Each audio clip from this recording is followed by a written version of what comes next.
Hacer tres comentarios antes de iniciar mi respuesta. El primero es, aunque hay algunos temas ¿Se escucha mejor así? ¿Sí? Bueno, entonces decía yo que quiero hacer tres comentarios antes de iniciar mis respuestas. El primero es que aunque hay una serie de preguntas comunes, en la medida que sea posible voy a ir respondiendo de manera puntual a los cuestionamientos de cada legislador. El segundo es, voy a dar un poquito de contexto y a referirme también a algunos de los comentarios que hicieron los legisladores, no nada más a las preguntas específicas. Y el tercero, yo quiero dejar muy en claro que este es un ejercicio que a mí me parece extraordinariamente enriquecedor. Y me voy a tomar 30 segundos del tiempo que tengo para contar un tema que es casi de manera anecdótica. Algunos de ustedes han estado en la oficina del secretario en Palacio y es una oficina donde en los libreros hay documentos de cuentas públicas anteriores, de leyes de ingresos, de presupuestos del siglo XIX, etc. En algún momento cuando estaba hojeando los paquetes económicos de inicios del siglo XX me encontré con el paquete económico que envió el presidente Madero, que fue el primer ejercicio, a mí me parece moderno, realmente de diálogo democrático. El secretario de Hacienda del presidente Madero era Ernesto Madero, y me fui a leer me fui a leer el diario de debates, no nada más. Y ese tipo de relación que me parece que se inauguró en esa época, solo alcanzó a mandar un paquete económico. No lo concluyó, además. Me parece es la que nosotros quisiéramos construir desde el lado de Hacienda. Un ejercicio donde se reconoce la importancia de las opiniones y del aporte del Congreso. Lo que nosotros traemos aquí es para construir junto con todos ustedes. Voy a empezar con respecto a las preguntas que me hizo el senador Juan Manuel Fósil. El senador Juan Manuel Fósil hacía referencia a los temas que tienen que ver con el gasto en esta coyuntura en particular. Y yo quisiera hacer una distinción muy específica. Lo traté de hacer en mi intervención, pero probablemente va a requerir que le dedique yo un poco más de tiempo. Hay una diferencia muy importante entre cuál es la tasa de crecimiento de un país en el largo plazo y cuál es el ciclo. Entonces, aún habiendo un crecimiento, digamos, de 2.4 del 1993 a la fecha, eso no quiere decir que es 2.4 de carácter lineal. Por ejemplo, y tenía yo aquí algunas cifras, déjame ver si las puedo recuperar. Por ejemplo, en el sexenio del presidente Zedillo, aunque hubo una tasa de crecimiento promedio de 3.4, el primer año hubo una caída de 6.2% y dado que cayó mucho, el crecimiento en el segundo año fue de 6.8%. Si comparamos esos dos, en realidad se quedó donde había estado. Y esto pasa en todas las administraciones. En el sexenio del presidente Fox empezó con una caída de 0.4%, después 0%, pero acabó con un crecimiento de 4.5%. Es muy importante distinguir entre estos cambios cíclicos y los cambios de tendencia, porque la solución a esos dos problemas, y los dos son problemas, son distintas. La solución para el problema de crecimiento de largo plazo tiene que pasar por invertir más, por tener un sistema financiero más profundo, donde para que aquellos que tienen proyectos de inversión tengan un financiamiento en condiciones adecuadas, tiene que ver con la participación de las mujeres en el mercado laboral. El problema de carácter cíclico tiene una solución diferente, tiene que ver con cómo se hace cuando las crisis son de demandas, y usted, por cierto, usted fue el único que se hizo referencia a que las crisis son de demandas. Las crisis que tuvimos nosotros en los 80s eran crisis de oferta y la solución es distinta. En las crisis de oferta, como las que tuvimos nosotros en los 80s, había caída de la actividad económica con inflación y con devaluaciones. Y usted correctamente apuntó que en una desaceleración como la que hay ahora, hay una disminución de los precios que ahora llegaron a menos del 3%. Pero cuando hay una desaceleración como la que tenemos ahora, la política correcta es una política contracíclica. Y el Fondo de Estabilización, y por cierto, senador Madero, el fondo, es que me reprobó usted, perdón, no lo puedo. Entonces el fondo de estabilización no es de ingresos petroleros, como dijo usted, la P es de ingresos presupuestarios. El fondo, como la P es de presupuestarios, la lógica de operación es muy distinta. La lógica de operación dice que si hay una brecha entre lo que estimó el gobierno y lo que se está dando, para hacer eso se utilizan los fondos. Y eso no es contracíclico. Les puedo dar dos ejemplos. Pensemos que estuviéramos en un periodo de expansión y que el gobierno sobreestimara los ingresos, aún creciendo la economía mucho, legalmente se podrían utilizar esos fondos. Y podemos tener el caso opuesto, que tuviéramos un proceso de desaceleración y que los ingresos fueran subestimados, que los recursos a necesitar estarían en un fondo y legalmente no se podrían utilizar. Así es que lo que necesitamos es diseñar de manera correcta ese fondo, para que, entre otras cosas, no esté al arbitrio del Poder Ejecutivo, sino que tenga reglas muy claras. Bueno, y hacia eso me refiero. Y en ese sentido, y quiero retomar la frase que usted utilizó, el fondo debería ser un seguro contra accidente. Hoy no lo es. Hoy, si no le fallamos al estimado de ingreso, aunque hayamos tenido un accidente, no lo podemos utilizar. Y esa es la invitación que nosotros vamos a hacer a que lo utilicemos de manera correcta. Tanto usted como el senador Samuel García, entre otros, hicieron un número de referencias muy importante a los impuestos en la economía digital. Quiero ser muy claro y muy transparente. No hay ningún impuesto a la economía digital. Sí lo hay, por cierto, en Francia y en España. El senador decía que no lo había, ya se introdujeron allá. En México no. ¿Cuáles son los impuestos que hay? Son los que existen. Solo el impuesto sobre la renta y el IVA. Es decir, pensemos nada más en la equidad que tenemos. Si hoy un taxista de los normales, de los taxis rosas o verdes, ya no sé de qué color son, está recogiendo pasaje y recibiendo un ingreso, tiene que pagar un impuesto sobre la renta. La inequidad que hay hoy es que el taxista que estaba en una plataforma digital no lo estaba pagando. El esquema que se está generando no cambia en absoluto el sistema de la renta. Lo único que hace es equiparar la forma en la que se cobra a la forma más extendida que hay. Su salario, usted y yo pagamos un impuesto sobre la renta, pero nosotros no vamos y lo depositamos de manera directa al SAT. A usted se lo retiene el Senado y se lo entrega Hacienda, a mí me lo retiene Hacienda y se lo entrega Hacienda. Bueno, lo que se está proponiendo con las plataformas digitales es lo mismo, que va a haber una retención del impuesto y se le va a entregar a Hacienda. Todas esas retenciones, incluyendo las que tienen que ver con su salario y el mío, son provisionales. Si usted tuviera 5 casas y las rentara, además de eso iba a tener que pagar. Si tuviera algunas cosas que deducir, después se iba a tener que corregir. De tal forma que estos impuestos ni son nuevos, ni son nuevos, y es un tema de equidad. Por cierto, la semana pasada me reuní en Nueva York con el director general de Uber a nivel global, y una de las cosas que estaba muy orgulloso es de que está cumpliendo sus obligaciones impositivas en México. Y solamente me hizo una petición, que fuera una cancha pareja. Media hora después me reuní con el director de Didi para América Latina y me confirmó que ellos ya están reteniendo y que en los próximos días va a haber un entero al SAT, de tal forma que estas medidas ni siquiera es que van a entrar a partir de enero, están ya operando.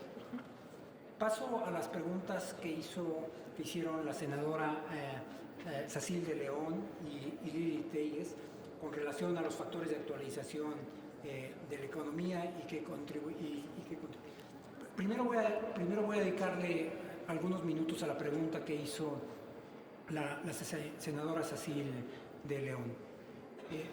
México fue un país que realmente fuimos extraordinariamente afortunados en tener los recursos petroleros que durante muchas décadas hemos gozado.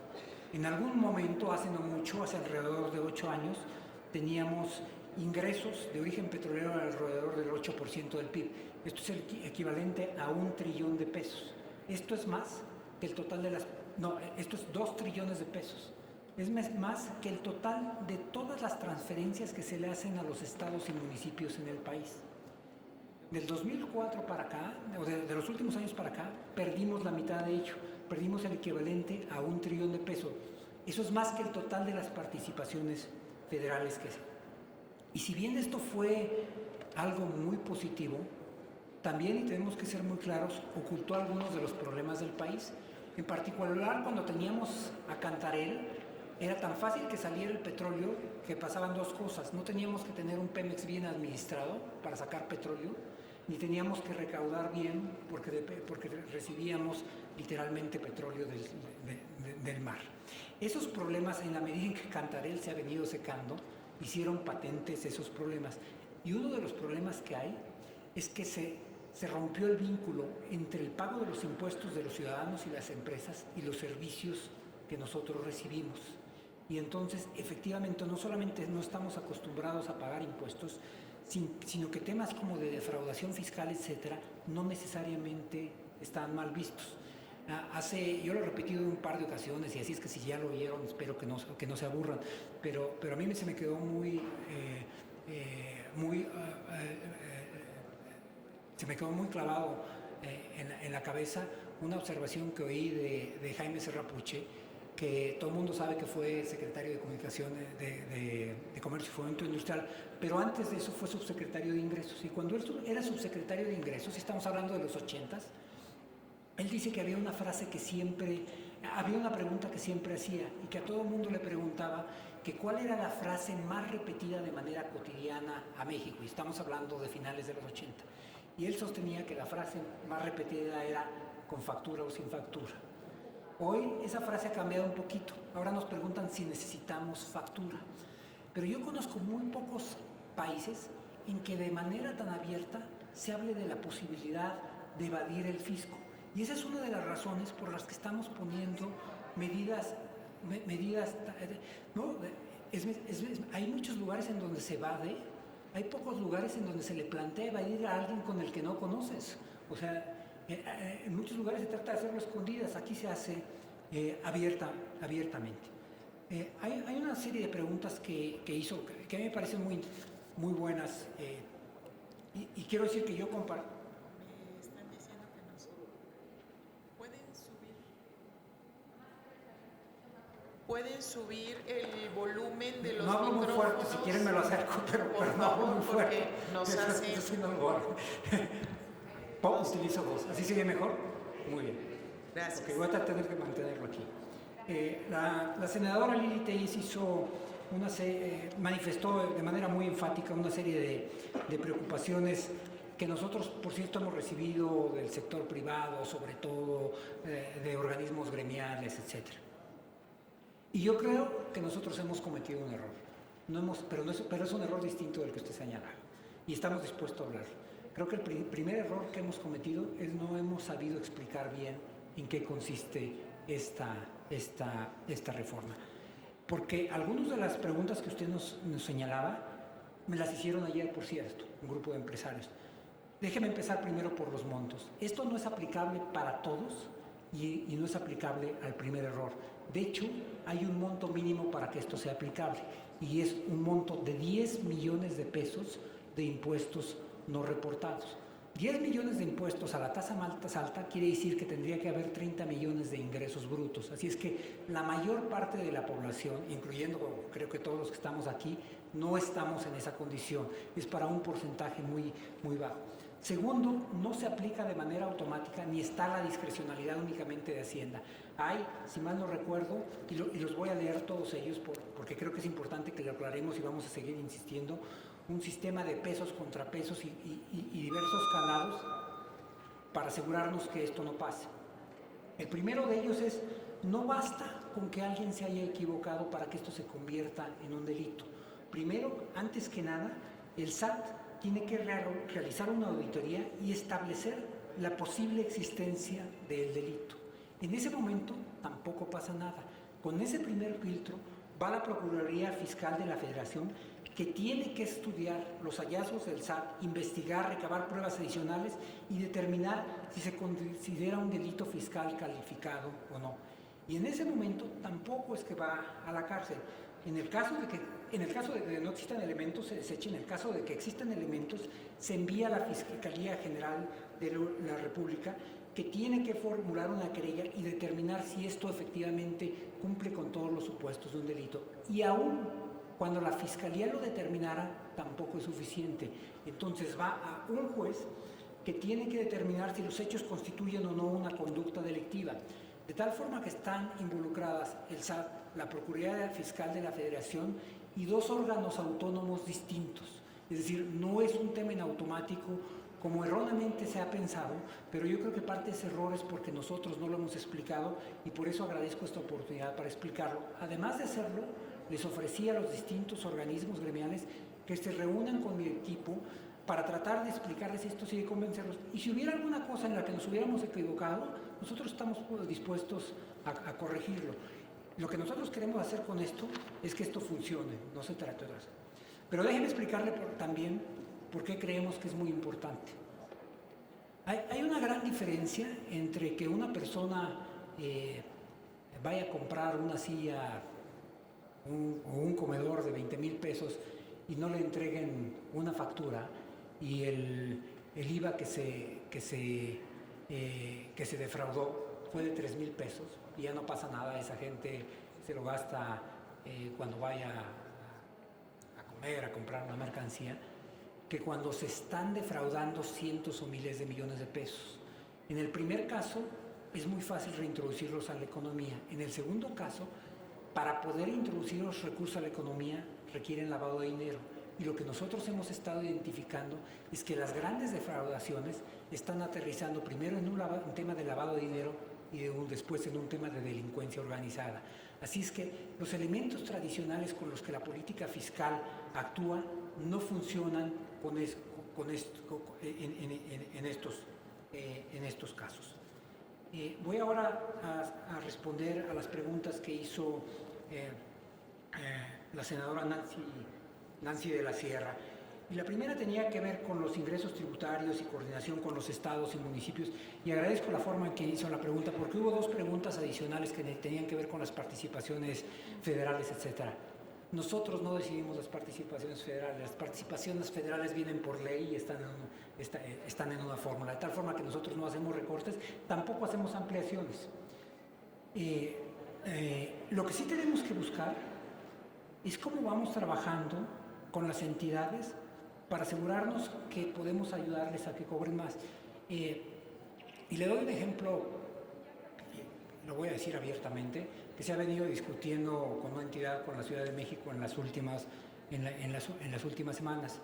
Y yo siempre les digo que si en Estados Unidos alguien quisiera no pagar un impuesto y para no pagarlo utilizara un documento falso y ese documento falso fuera proveído por un tercero y ese tercero lo proveyera además de manera sistemática a un grupo, ese tema tributario es un tema de cárcel en Estados Unidos. Ese tema que yo le describí pasa todos los días por decenas de miles de casos en México, es el tema de la tenencia en la Ciudad de México. Y cuando por ejemplo, una distribuidora se está encargando de proveer domicilios falsos en otra entidad, ese es un tema penal. Pero uno de los problemas que nosotros tenemos es que se conoce cuál es el fraude y no se ha hecho nada. Y esto, como lo hemos venido discutiendo en otros casos específicos con las entidades, nosotros les podemos ayudar a identificar cómo actuar en ellos. Pero esto es solo uno de los casos. El otro tema probablemente, y el que a mí más me preocupa, es que uno de los ingresos más importantes, el más importante en todo el mundo de las ciudades, es el impuesto predial. Y el impuesto predial es uno de los impuestos mejor diseñados, porque el tamaño de una de las necesidades de un municipio, como pueden ser la recolección de basura, la seguridad, el alumbrado público, es más o menos proporcional al número de casas que existen en un municipio. Pero en México tenemos una característica muy específica, tenemos casi 2,500 municipios. Y si uno los organizara por tamaño, los primeros municipios, probablemente los primeros 30, 40, tienen la capacidad de cobrar el impuesto. En el caso de los impuestos cobrados en Guanajuato, en León, en Querétaro, en Monterrey, en Guadalajara y en la Ciudad de México, no necesitan ayuda de nosotros. Pero el resto de los municipios, estamos hablando de más de 2,400 municipios, no tienen la capacidad para hacer la cartografía, el levantamiento censal, decidir cuál es la estructura tributaria, mandar a cobro, concentrar el cobro y en caso de que no hubiera, tener cobranza coactiva. Y por lo tanto es algo que probablemente vamos a tener que hacer con los estados y le estamos ya proponiendo a algunos de ellos que el impuesto deje de ser municipal, porque eso es extraordinariamente relevante. Hay una especie de subrogación a la administración del impuesto al Estado, y el Estado, si lo quiere hacer de alguna forma, que lo haga gratis, si lo quiere hacer, que se cobre exactamente lo que cueste, pero vamos a poder hacer que un impuesto que es mínimo hoy puede subir sin muchísimos problemas 3-4 veces los ingresos de un municipio. Y hacía usted una pregunta y le hicieron varios de sus colegas, la senadora Vanessa, algunos más hicieron referencia al caso de Pemex. Yo quiero explicar cuál es el problema de la calificación crediticia de Pemex en mi óptica y por eso cómo es que lo estamos atacando.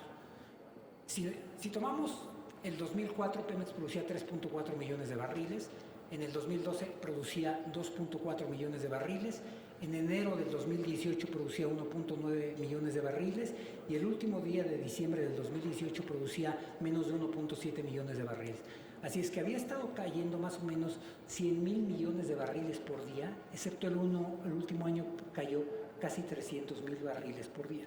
Si tomamos un corte al 2012, la deuda de Pemex era 50,000 millones de dólares y al final del 2018 era de 107,000 millones de dólares. Olvidémonos de Pemex, porque Pemex es un tema muy sensible para todos nosotros. El ejercicio que nosotros hacemos con las calificadoras siempre es el siguiente. Pensemos que hay una empresa que pierde el 30% de sus ingresos y que en el mismo proceso aumenten más del doble su deuda. ¿Qué es lo que pasaría con la calificación? Y con las calificadoras siempre nos dicen que esa empresa automáticamente perdería el grado crediticio. Y lo que yo sí entiendo, porque estas cosas son complejas en todos lados, es el brete en el que se metió una de las calificadoras. Las calificadoras tienen ciclos muy específicos en los que están revisando al soberano y están revisando a las empresas.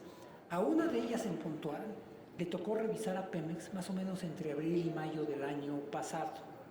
En el momento en que revisan a Pemex, tenían todos los elementos para bajar la calificación, pero un poco lo que las calificadoras sentían en ese momento, el entonces candidato López Obrador traía más de 15, 18 puntos por arriba, pensaron que si ellos bajaban la calificación se iba a interpretar como una opinión sobre el proceso electoral y decidieron esperarse. Cuando pasaron las elecciones se dieron cuenta que la baja de la calificación podía interpretarse como el paso de una opinión sobre el resultado del proceso electoral, y la verdad es que nunca lo encontraron, y esa es la calificadora que lo bajó en enero. Pero en retrospectiva, pues claramente tenían que haber tomado una acción y la habían tenido que haber tomado antes. Lo que nosotros estamos haciendo son 3 cosas muy específicas. Hoy, decía el senador Madero que tiene una deuda de 107,000 millones de dólares, la tenía hasta el lunes de la semana pasada, ya la bajamos a 102,000 millones de dólares. Bajar 5,000 millones de dólares son más de 100,000 millones de pesos, no es cualquier cosa. 18,000 millones de dólares que había de vencimientos entre ahora y el 2025 fueron pagados a 7, 10 y en particular a 30 años, de tal forma que se eliminó el riesgo del financiamiento de corto plazo. Y Pemex, al 24 de septiembre de este año, estaba produciendo 1.72 millones de barriles por día, casi 100,000 millones de barriles más que lo que estaba produciendo. Eso es lo que nosotros tenemos que tener. Pero además de hacer estas cosas, lo que tenemos que reconocer es qué es lo que llevó a Pemex a esa situación. Y puede haber manejos equivocados, etcétera. Yo no soy un ingeniero, yo no soy experto. Lo que sí sé es de cuestiones tributarias. Y cuando nosotros vemos el esquema tributario de Pemex, vamos a encontrar esquemas tributarios múltiples. Uno es el esquema tributario que le cargamos a Pemex y otro, por ejemplo, hizo referencia el senador Madero a los farm-outs. Los farm-outs tienen un sistema tributario distinto. Tienen un sistema tributario que es consistente con el crecimiento del proyecto de inversión.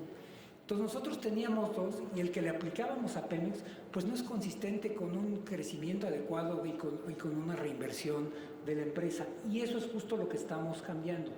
Y no es barato. El año que entra nos va a costar 60,000 millones de pesos.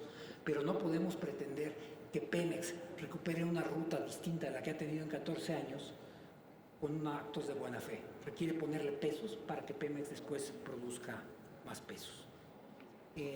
La senadora Alejandra Lagunes hacía una serie de referencias, primero con respecto, al final, con temas de cambio climático y en primer lugar a temas de fintech, inclusión financiera, etcétera.